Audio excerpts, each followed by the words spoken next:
నా పేరు వేణు, మా కొడుకు పేరు శశాంకు. గత 4-5 సంవత్సరాల నుండి కాలు పగులులు, రక్తాలు గారడం, భూమికి రక్తం వంటిది నడిచేది. అలాంటి పరిస్థితులలో ఏ హాస్పిటల్ తీసుకెళ్ళినా కానీ మామూలు ట్రీట్మెంటే. 4-5 ఏళ్ళ వరకు కూడా ఇంకా తగ్గుతలేదు ఇప్పటి వరకు కూడా.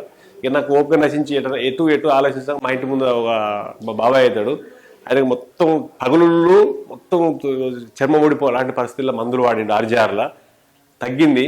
ఆయన సజెషన్ తోటి హాస్పిటల్కి రావడం జరిగింది. ఇక ఖచ్చితంగా 2 months లోపల మంచి తగ్గింది.